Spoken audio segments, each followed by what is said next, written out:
নমস্কার, কেমন আছেন সবাই? আমি শম্পা, আপনাদের সকলকে স্বাগত ভুবন লাইফস্টাইলে। আমার এই চ্যানেলটির নাম ছিল স্যামসাং লাইফস্টাইল।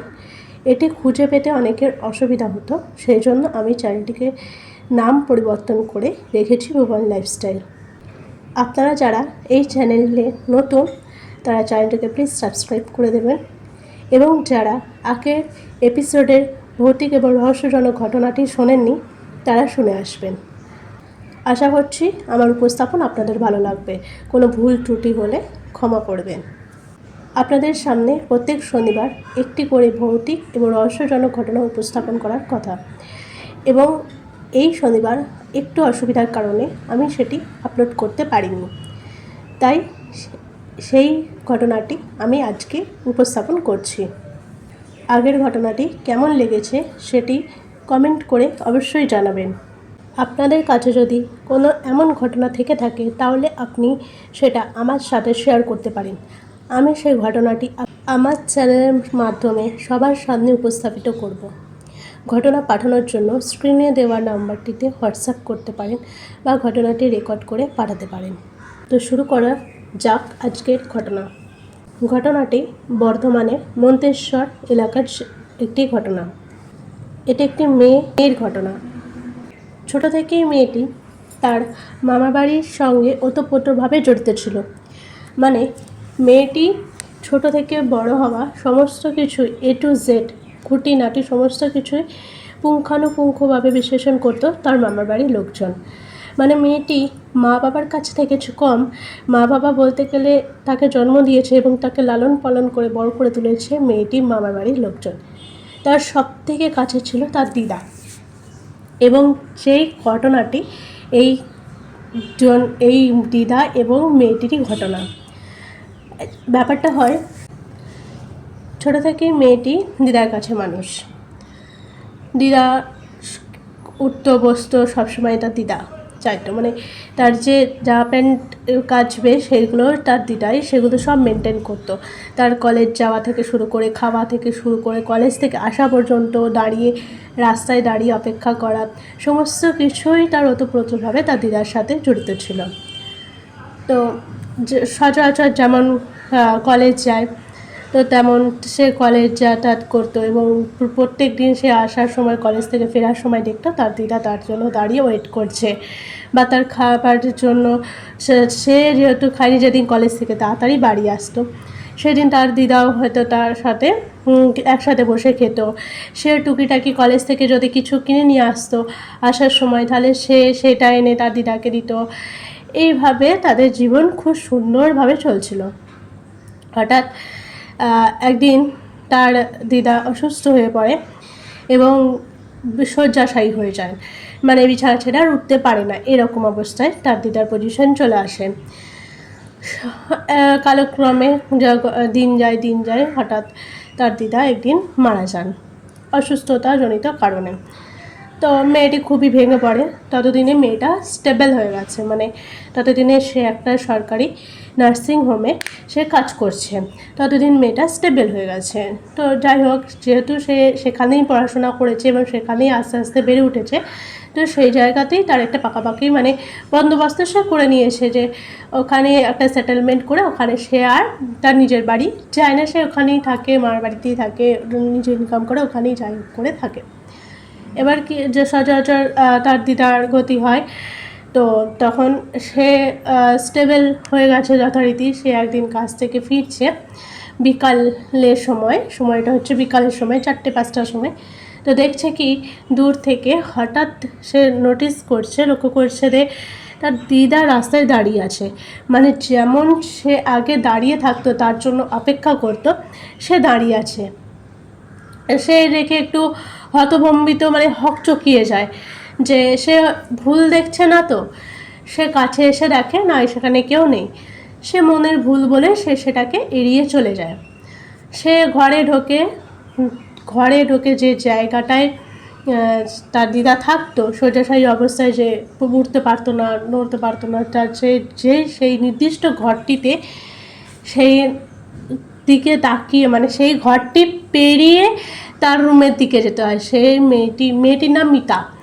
মেয়েটি যে ওই যে মিতা যে ওর নিজের ঘরে যাবে, কিন্তু তাকে তার দিদার ফার্স্টে যে ঘরে ঢুকে ফার্স্টে তার দিদার ঘরটা এবং তাকে ক্রস করে যেতে হবে তার মেয়েটির ঘরে বা আরও অন্যান্য কিচেন ফিচেন যা আছে সেই ঘরে।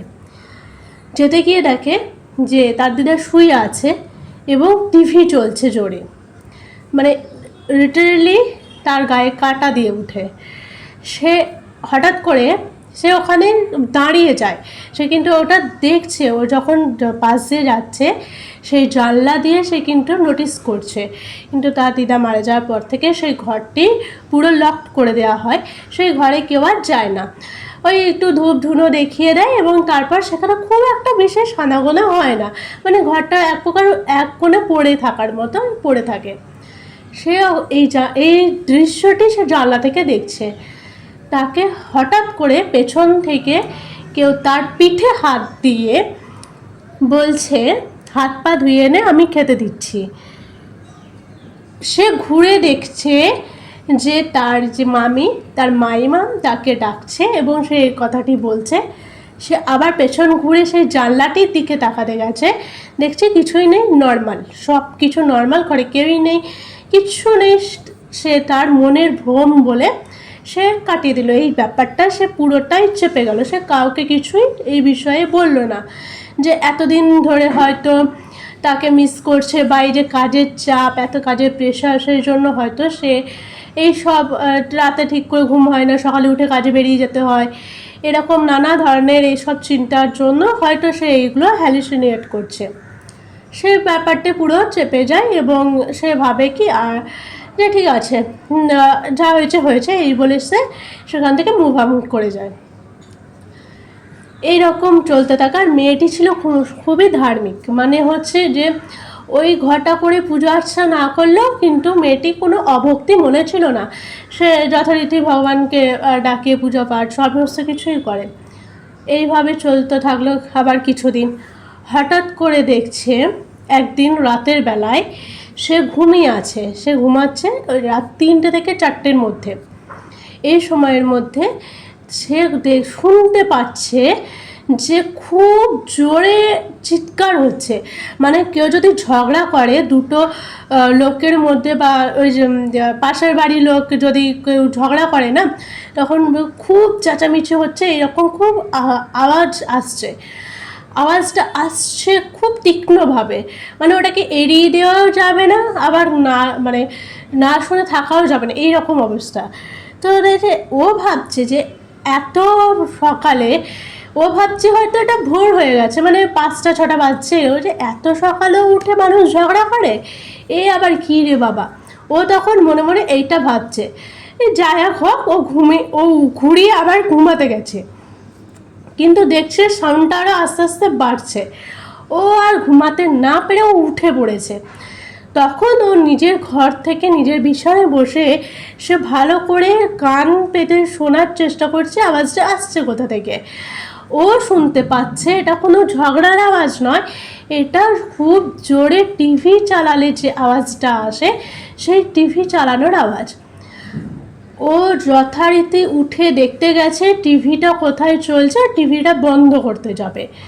উঠে দিয়ে দেখছে টিভির আওয়াজটা আসছে ওর দিদা যে ঘরটিতে থাকতো সেই ঘরটি থেকে। সে যথারীতি ওই ঘরের দিকে যায় এবং সে অবাক হয়ে যায় যে ওই ঘরে কেউ থাকে না, তাহলে হঠাৎ টিভি চলছে। আর ও সেই নির্দিষ্ট সময়টি ও কিন্তু নোটিস করেছিল, ও ফোন দেখে ও কিন্তু দেখেছিল যে এত রাতে কে টিভি দেখবে ওই ঘরে। তো সে যায় দেখতে, বা টিভিটা বন্ধ করার উদ্দেশ্যে সে যায়, যে দেখি বা টিভি যদি চলেও থাকে, কেউ যদি ভুল করে চালিয়ে দিয়ে যায় তাহলে বন্ধ করে দেবো। ওই ঘরটির উদ্দেশ্যে সে যায়। সে দেখে ঘরটির জানলা একটি পাল্লা খোলা, এবার সেই পাল্লা দিয়ে ও দেখার চেষ্টা করে, দেখতে পায় ওর দিদা মৃত অবস্থায় ওই বিছানায় শুয়ে আছে। যথারীতি টিভিটা চলছে জোরে, মানে ওর দিদার যে জিনিস দেখতে ভালোবাসতো, যে টিভি চ্যানেল যে দেখতে ভালোবাসতো, সেই চ্যানেলটি চলছে জোরে, ও দিদা মৃত অবস্থায় যেমন মৃত মানুষ যেমন শুয়ে থাকে তেমন শুয়ে আছে সে, এবং তার চোখগুলো সাদা, হাতের নখ বিভৎস বড়, এবং লোমশ গায়ের মতো, মানে গা ভর্তি লোম। বন মানুষের যেমন লোম থাকে, কিছু কিছু মানুষের গায়ে প্রচুর লোম থাকে, বড় বড় লোম থাকে, সেই রকম লোম, হাত পায়ের নখ বিভৎস বড় এবং চোখগুলো সাদা, এই অবস্থায় শুয়ে আছে। হঠাৎ করে মুন্ডুটা, মানে ওর দিদার মাথাটা জানলার দিকে ঘুরে যায়, মানে ওকে দৃষ্টি দেয়। ওর দিদা বুঝতে পারে জানলার দিকে কেউ আছে। ওর দিদা হঠাৎ করে মুখটা ঘুরিয়ে নেয় ওর দিকে, এবং ও ভয় পেয়ে যায়। ও দেখতে থাকে, ওর সমানে এটা কিন্তু দাঁড়িয়ে দেখছে, ও যে কাউকে চিৎকার করে ডাকবে তার সেই শক্তি পর্যন্ত ওর মধ্যে নেই। ও শুধু দেখছে এই দৃশ্যটা।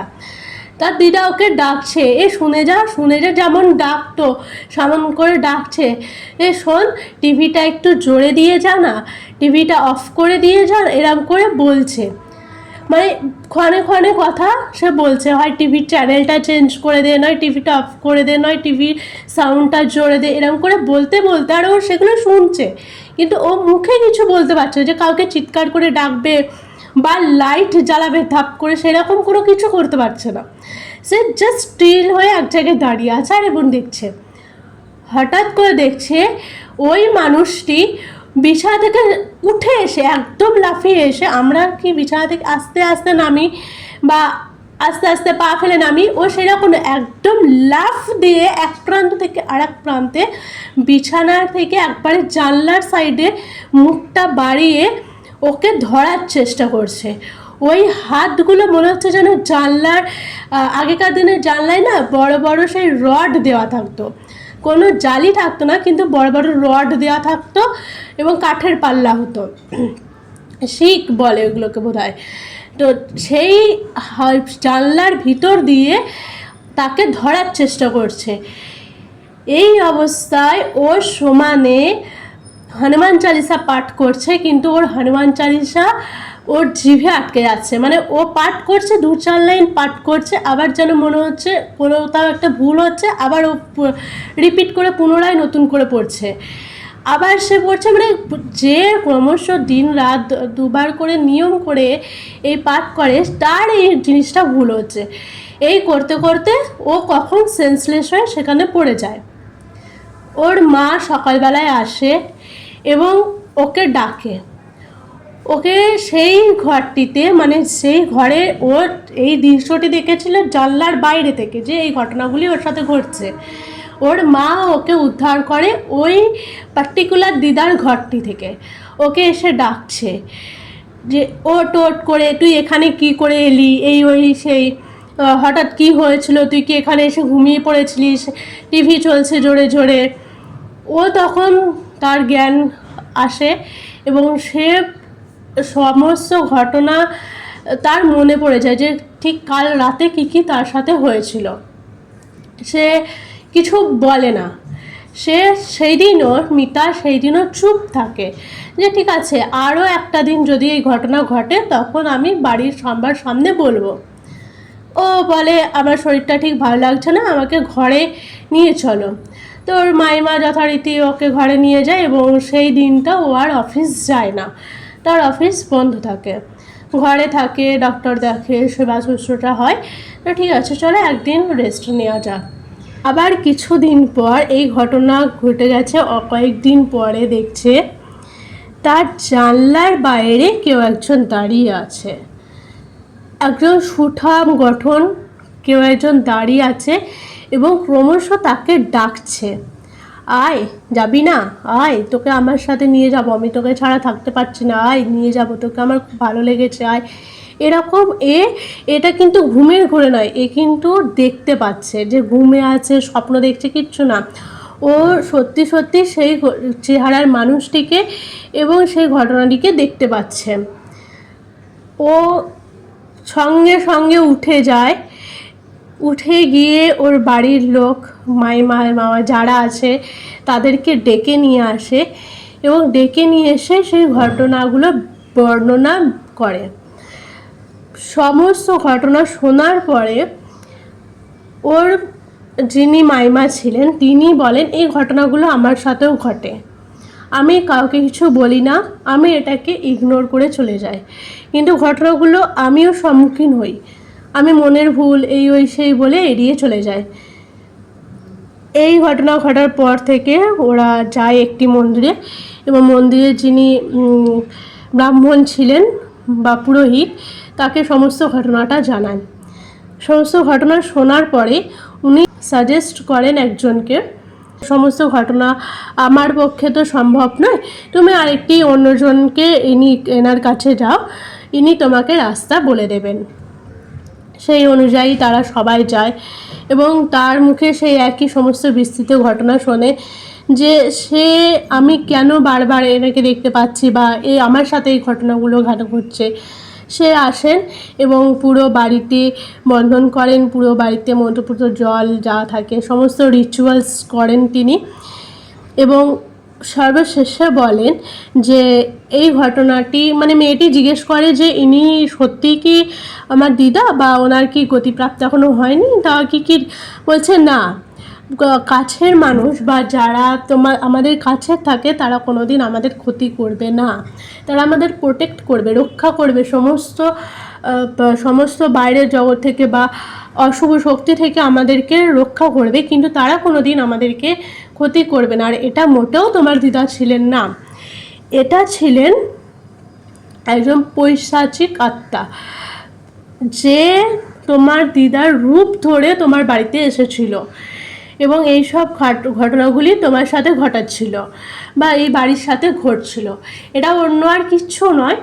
তো তোমরা ওই ঘরটিতে যে পার্টিকুলার ঘরে দিদাটি থাকতেন ওইখানে পুজো আর্চা হয়, ওইখানে সমস্ত কিছু হয় এবং ওইখানে বজরংবলী ফটো যা যা থাকে রিচুয়ালসের মধ্যে যা যা ফটো ছবি তিনি উল্লেখ করে যান যে এই জিনিসগুলো রাখো এই ঘরে, তো আর কিছু হবে না।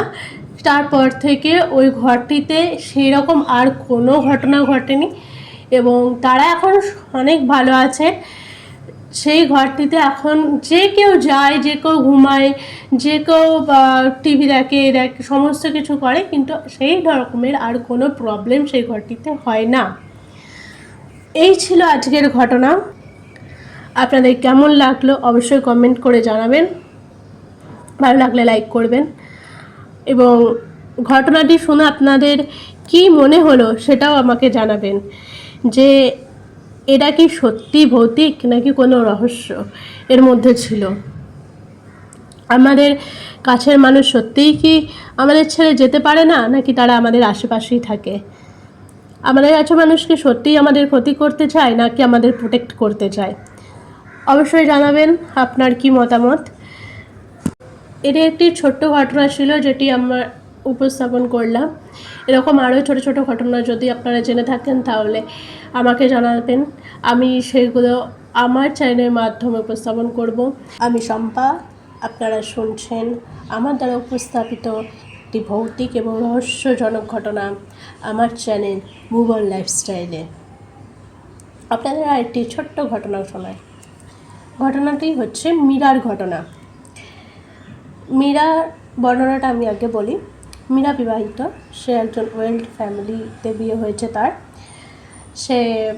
তার হাজব্যান্ড কর্মসূত্রে বাইরে থাকে এবং তার মীরার যে শাশুড়ি মা তিনি প্যারালাইসিস, হুইল চেয়ার ছাড়া তিনি ওঠা বসা চলাফেরা করতে পারেন না, তিনি অসুস্থ। আর মীরা ছিল একজন ওয়ার্কিং ওম্যান, সে অফিসে কাজ করতো এবং অফিস থেকে ফিরে যা থাকে সংসারের কাজ বাজ সে সমস্তটাই সেই করতো।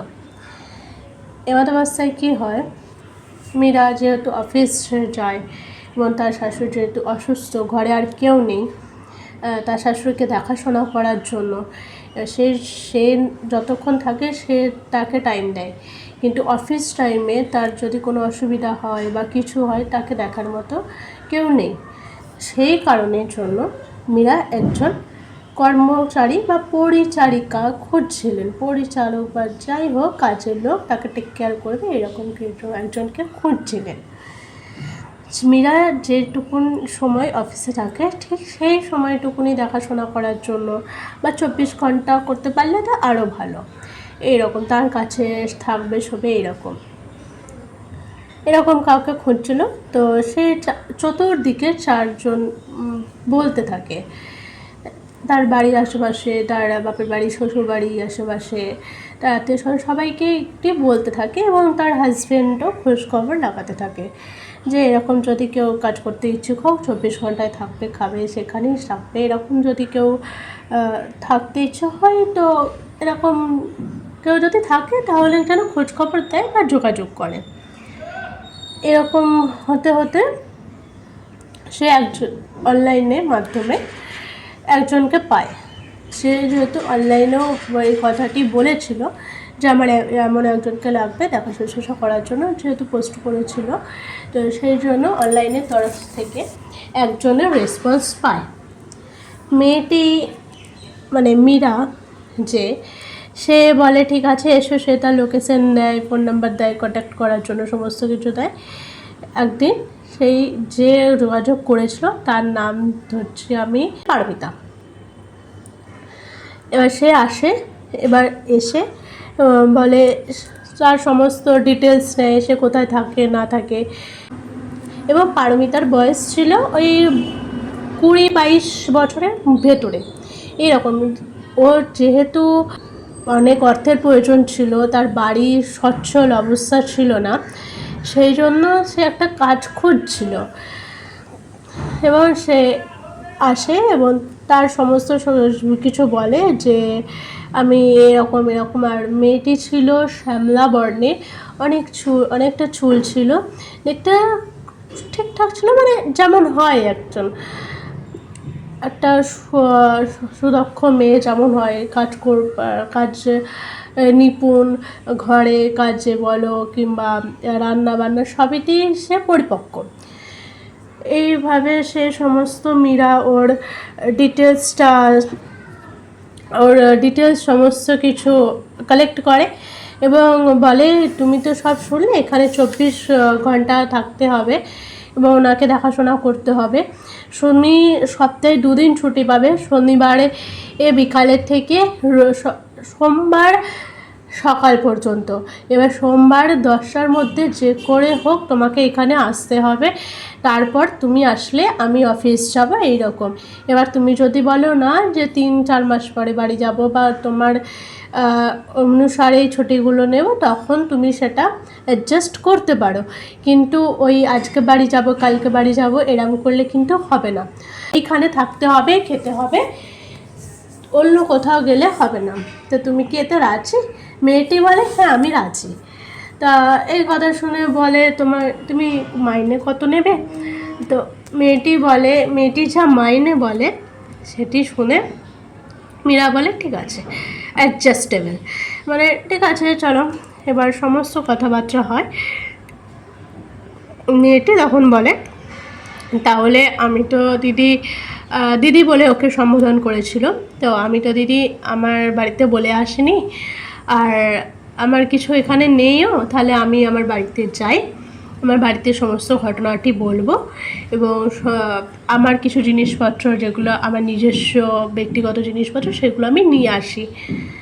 মীরা বলে ঠিক আছে তুমি যাও, কিন্তু হ্যাঁ তুমি কিন্তু জলদি এখানে আসবে, আমি তোমাকে অ্যাপয়েন্ট করছি, কিন্তু তুমি জলদি আসবে, তুমি না আসলে আমি কিন্তু অফিস অ্যাটেন্ড করতে পারবো না, এবং তুমি যদি নাও আসো তাহলেও আমাকে সেটা জানিয়ে দিও। বলো না দিদি আমি চলে আসবো, আমি ঠিক আমার সময় অনুসারে চলে আসবো, আমি বাড়ি যাব, আমার জিনিসপত্র নেবো, আর আমি কালকের মধ্যেই ফিরে আসবো। মীরা বলে ঠিক আছে যাও। তারপর মেয়েটি যথারীতি তার বাড়িতে ফিরে যায়। একটা ভালো সংবাদ, একটা ভালো খবর যে সমস্ত কিছু ঠিকঠাক হয়ে গেছে, এই সমস্ত কিছু সে তার হাজব্যান্ডকে জানায়। পরের দিন সকাল, মানে সোমবার সকালে, ঘটনাটি ঘটেছে রবিবার, সোমবার সকালে সে তার জিনিসপত্র নিয়ে তাদের বাড়িতে, মানে মীরাদের বাড়িতে আসে। মীরা তাকে সমস্ত কিছু বুঝিয়ে দেয়, এখানে এই আছে, এটা কিচেন, এটা এই ঘর, এটা ওনাকে সেবা করতে হবে, এই সেই সমস্ত কিছু, ওষুধ টাইম খাবার সমস্ত কিছু নির্দিষ্ট করে বুঝিয়ে দিয়ে মীরা অফিস চলে যায়। অফিস থেকে বাড়ি আসে, এসে ওনার যিনি শাশুড়ি মা ছিলেন তিনি তাকে জিজ্ঞেস করেন যে পারমিতা সমস্ত কাজ সমস্ত ঠিকঠাক করেছে কিনা। ও শাশুড়ি মা ঠিক আছে বলে, ভালো, গুড, ঠিক আছে চলো। এইভাবে কিছুদিন, প্রায় অনেক দিন চলে যায়। বলে রাখি, মীরাদের বাড়ির পাশে একটা না জঞ্জাল ফেলার স্তূপ ছিল, মানে যেখানে সচরাচর মানুষ এই জায়গাটিকে ডাস্টবিন হিসেবে ইউজ করতো। ওখানে যে যার যাবতীয় জিনিসপত্র ওরা ওখানে ফেলে দিয়ে যেত। ওটা অনেকটা দূরে, মানে একদম লাগোয়া নয়, অনেকটা দূরে ছিল, কিন্তু তার ঘর থেকে দেখা যেত, সেটা স্পষ্ট। হঠাৎ মীরা একদিন দেখে যে রাতের বেলায়, রাতের দিক করে দেখে, কোনো একটা কারণে সে ব্যালকানিতে যায় এবং দেখতে পায় যে ওই যে পারমিতা 20-22 বছরের মেয়েটি ওই ডাস্টবিনের দিকে তাকিয়ে আছে, ওই রাতের বেলাতেই তাকিয়ে আছে, এবং সে একটি বিড়ালকে দেখে ফলো করছে, মানে একটি বিড়ালকে লক্ষ্য করছে। এবার সেই বিড়ালটি সেই মেয়েটিকে দেখে বিভৎস চেঁচাচ্ছে, কোনো কারণ নেই, মানে মারাত্মক চেঁচাচ্ছে। বিড়ালের ডাক যেমন হয় তার উদ্ধর্ষতে বিকটভাবে চিৎকার করছে, এবং মীরা সেই এক দৃষ্টে বিড়ালটিকে দেখছে। আর সরি, বারবার আমার নামটা ভুল হচ্ছে, পারমিতা। মীরা কি করছে, ওই পারমিতার বিড়ালটিকে ফলো করছে। পারমিতা কিন্তু জানে না মীরা এখানে এসে দাঁড়িয়ে আছে বা মীরা ওকে দেখছে। হঠাৎ মীরা দেখতে পাচ্ছে পারমিতা এক লাফ দিয়ে গাছ থেকে গাছে টপকে টপকে যাওয়ার মতো, মানে এক গাছ থেকে আরেক গাছে লাফিয়ে লাফিয়ে যাওয়ার মতো সে বিড়ালটির পেছনে ধাওয়া করেছে, বিড়ালটিকে ধরবে বলে। এইটা দেখে তো পারমিতা অবাক, এটা কি করে সম্ভব? ও সিঁড়ি দিয়ে না নেবে একদম ব্যালকানি থেকে গাছে গাছে ঝাঁপ দিয়ে সে কী করে বিড়ালটির কাছে পৌঁছাতে পারে? ও কিছুক্ষণ সেখানে স্তম্ভিত হয়ে দাঁড়িয়ে পড়ে এবং তাকে দেখতে থাকে। তার যখন স্তম্ভিত ফেরে, মীরা যখন স্তম্ভিত ফেরে, সে ছুটে নিচে যাওয়ার জন্য লিফটে করে সে নিচে যায় এবং সেখানে পারমিতাকে হাত ধরে, মানে পারমিতা বিড়ালটাকে ধরতে যাবে, তার হাত ধরে হিচড়ে টেনে নিয়ে চলে আসে। যে এটা তুই, ও তখন ওকে না অবাকভাবে বলতে থাকে, এটা তুই কি করছিলিস, কি বলতে বলতে সে লিফটে চলে যায়। এবং ওরা সেই দিন রাতে ওরা রাত তখন কটা বাজবে, 10:30, 11টা এরকম বাজবে। ওরা দুজনেই কিন্তু সেই দিন লিফটে একা ছিল।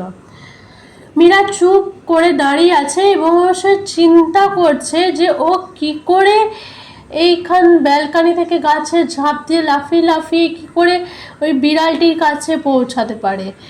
এইটা ও শুধু চিন্তা করছে, ও কিন্তু পারমিতাকে বলেও নি, যে কোনো প্রশ্ন করেনি, কোনো কিচ্ছু করেনি। হঠাৎ করে পারমিতা মীরাকে বলছে, আমি কারোর কোনো ক্ষতি করব না, আমি তো গ্রামের মেয়ে, আমাদের এইসব অভ্যাস রয়েছে, আমরা গাছে উঠতে পারি, লাফিয়ে ডিঙিয়ে জলের স্থলে সব জায়গায় যেতে পারি, তুমি ভয় পেও না, আমি কাউকে কোনো ক্ষতি করব না। এইটা শোনার পরে মীরা তো অবাক, এটা কি বলছে পারমিতা? আমি যে এটা চিন্তা করছি সেটা পারমিতা জানলো কি করে? আমি তো এই ব্যাপারে তাকে কোনো প্রশ্ন করিনি, তাকে কোনো জিজ্ঞাসাই করি, তাহলে ও কি করে জানতে পারলো? এইটা শোনার পর মীরা আরও কিছুটা ভয় পেয়ে যায়। সে ঘরে আসে, ঘরে এসে বলে, অনেকটা রাত হয়েছে, যা তুই ঘুমাতে যা, আমি ঘুমাতে যাচ্ছি। এই বলে সে তার রুমে চলে আসে এবং সে একটি জায়গায় বসে কন্টিনিউয়াসলি চিন্তা করতে থাকে যে এটা কিভাবে সম্ভব হতে পারে। কিছুদিন কেটে যায়, এরপর কিছুদিন কেটে যায়। একদিন রাতের বেলা, এবং এই ঘটনাগুলি ও তার হাজব্যান্ডকে জানায় না। সে বলে ঠিক আছে, হতে পারে, গ্রামের মেয়ে, কিন্তু এভাবে, কিন্তু সে তার মনকে কিছুতে বোঝাতে পারছিল না। সে যুক্তি দিয়ে সে কিছুতেই, মানে তার যুক্তি খাড়া করতে পারছিল না। সে সময় সেটিকে অ্যাভয়েড করে চলে যাচ্ছিলো, এড়িয়ে যাচ্ছিলো, যে হতে পারে, ঠিক আছে চলো ছাড়ো। এরপরে কিছুদিন কেটে যায়। হঠাৎ একদিন রাতের বেলায় রান্নাঘর থেকে কিছু কটর মটর কিছু কিছু কিছু করে আওয়াজ আসে। হাত চিবালে যেমন কট কট কট কট করে আওয়াজ আসে সেই রকম আওয়াজ আসতে থাকে। মীরা উঠে যায় রান্নাঘরের দিকে, যেহেতু আওয়াজটা স্পষ্ট। আর ফ্ল্যাটে না কোনো এই ইয়ে থাকে না, মানে একটা রুমের ভেতর দিয়ে সব কিছু থাকে, কোনো আলাদা কিচেন থাকে না, আলাদা ঠাকুর ঘর থাকে না, এই রকম মানে একটা আওয়াজ ঘরের ভেতর দিয়ে যেমন একটা দেওয়াল তুলে দিলে যেমন পার্টিশন হয়ে যায় সেই রকম। এবার ও আওয়াজটা রান্নাঘরের দিকটা আছে, রান্নাঘরের দিকে যায়, দেখে যে ডাস্টবিনের বালতিটা রয়েছে ওর ভেতরে পারমিতা মুখ গুঁজে পড়ে রয়েছে। ও সেইটা দেখে ও তো অবাক, ওর পুরনো ঘটনাটি মনে পড়ে যায় এবং ও বলে, এই তুই এখানে এত রাতে কী করছিস? পারমিতা যখন ওর কথাটা শুনতে পেয়ে মুখটা তোলে, ও দেখে ওর মানে ডাস্টবিনে যা যা ছিল ওগুলো ওর মুখে লাল ঝোলের মাধ্যম দিয়ে মুখে লেগে রয়েছে, চুলে। কারণ ওর আগেই বলেছে ওর অনেক বড় লম্বা চুল ছিল, ওর সব চুলে মুখে সব লেগে আছে।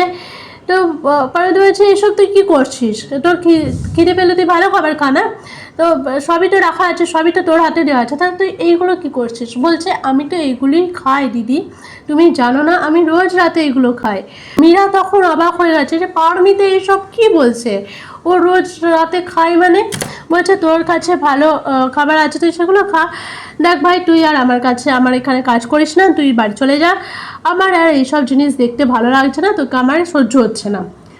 মীরা মুখের ওপর পারমিতাকে বলে যায় যে তুই আর এখানে কাজ করতে আসিস না। তখন পারমিতা মীরার হাত পায়ে ধরে যে আমার এরকম হবে না, আমাকে ক্ষমা করে দাও, আমরা গ্রামের মেয়ে, আমরা এসব খেয়ে থাকি, এগুলোই আমাদের খাবার, এরকম বলতে থাকে। কিন্তু আমি তোমাদের কোনো ক্ষতি করব না, আমাকে থাকতে দাও কটা দিন, আমার এখন খুব সমস্যা চলছে। ওর নাছর বান্দা এরকম হয়ে ওর হাত পায়ে ধরে কান্নাকাটি করতে থাকে। কিন্তু তারপরও মীরা একই কথা বলতে থাকে, তোকে আর এইখানে কাজ করতে হবে না, তোর যা টাকা হয়েছে তুই সেই টাকা নিয়ে তুই চলে যা, পারলে তোকে আমি 3 মাসের টাকা অ্যাডভান্স করে দেবো, তুই সেই টাকা দিয়ে চলে যা, তুই এখানে কাজ করবি না, আমি অন্য কাউকে খুঁজে নেব। এই ঘটনা ঘটলো সেইখানে, সেই রাতটা স্টপ, মানে সেই ঘটনাটা শেষ হয়ে যায়। পরের দিন সকালে প্রচুর লোকজন জড়ো হয়ে যায় ফ্ল্যাটের নিচে। মীরার যিনি শাশুড়ি মা ছিলেন উনি মীরাকে ডাকতে থাকেন যে হঠাৎ চেঁচামেচি হয়েছে, কি হয়েছে না হয়েছে। তখন মীরা গিয়ে দেখে ওই যে পারমিতা ফ্ল্যাটের ছাদ থেকে ঝাঁপ দিয়েছে এবং সি ইজ স্পট ডেথ, সে সেখানেই মারা যায়। এই সমস্ত ঘটনা ঘটার পরে যথারীতি পুলিশ আসে, পুলিশ দেহটিকে নিয়ে যায়, যা ময়নাতদন্ত যা হয় সমস্ত কিছু হয়, পোস্টমর্টম রিপোর্ট আসে, সমস্ত কিছু ক্লিয়ারিফিকেশন হয় এবং শেষ পর্যন্ত মীরা সেই মেয়েটি মুখাগ্নি করে, মীরা সেই পারমিতার মুখাগ্নি করে। সমস্ত রিচুয়ালস রীতি হয়ে যাওয়ার পরে মীরা বাড়ি আসে এবং একটি চিঠি লেখে পারমিতার বাড়ির উদ্দেশ্যে। আগেই বলেছি পারমিতার বাড়ি সচ্ছল ছিল না, আর্থিক অবস্থা একটু খারাপ ছিল, তার বাড়িতে মা বাবা ভাই বোন ছিল, সেই জন্য তার এই ঘটনাটি পারমিতার সাথে কী হয়েছে বা মীরার সাথে কী ঘটেছিল এতদিন ধরে সেই পুরোটা বিশ্লেষণ করে সে একটি চিঠি লেখে এবং তার সাথে 3 মাসের মাইনে যা ছিল সেই টাকাটি তাদের পাঠায়। তার কিছুদিন পরে পারমিতার বাড়ি থেকে একটি চিঠি আসে এবং সেই চিঠিটায় লেখা ছিল, আপনি কার কথা বলছেন আমি জানি না, আপনি কার কথা বলছেন আমাদের সেটা জানা নেই। হ্যাঁ, পারমিতা আপনাদের বাড়ি থেকে আমার বাড়িতে এসেছিল, ওর জিনিসপত্র নিয়ে যাওয়ার সময় ও একটি ট্রাক অ্যাক্সিডেন্টে মারা যায় এবং তার স্পট ডেথ হয়। আমরা তার মুখাগ্নি করেছি। আপনি কোন পারমিতার কথা বলছেন আমরা জানি না, বা আপনারা কার মুখাগ্নি করেছেন আমরা সেটাও জানি না। সঙ্গে সেই টাকার বান্ডিলটি ছিল। এইটা শোনার পরে, এই চিঠিটা পড়ার পরে মীরা পুরো অবাক হয়ে যায় এবং সে ভাবতে থাকে তাহলে সে কে ছিল, এতদিন ধরে তার শাশুড়ি মায়ের দেখাশোনা কে করছিল, ওপর থেকে ঝাঁপ দিল কে, কারি মুখাপি করলো সে। এই ঘটনাটি অনেক দিন ধরে রেস ফেলেছিল মীরার উপরে। যাই হোক, এখন তারা সুস্থ স্বাভাবিক একটি জীবনযাপন করছে। কিন্তু আপনাদের কাছে আমার একটি প্রশ্ন এটাই, পারমিতা কে ছিল? অবশ্যই আমাকে কমেন্ট করে জানান, এটি কি ভৌতিক নাকি রহস্যজনক ঘটনা কেমন লাগলো অবশ্যই কমেন্ট করে জানান। ভালো লাগলে লাইক করবেন এবং বন্ধুদের মাঝে এই ঘটনাটিকে শেয়ার করে দেবেন। ভালো থাকবেন, সুস্থ থাকবেন, দেখা হবে অন্য আরেকটি ঘটনাতে। আপনারা যদি আমাকে এই রকমের ভৌতিক এবং রহস্য ঘটনা শোনাতে চান, অবশ্যই আমার হোয়াটসঅ্যাপ নাম্বারে আপনারা যোগাযোগ করুন বা কল রেকর্ড করে আমাদের সেই হোয়াটসঅ্যাপে পাঠাতে পারেন। আমি উপস্থাপন করব আপনার ঘটনা সবার সামনে আমার চ্যানেলের মাধ্যমে। ভালো থাকবেন, সুস্থ থাকবেন, দেখা হবে অন্য আরেকটি রহস্য এবং ভৌতিক ঘটনার সাথে। নমস্কার।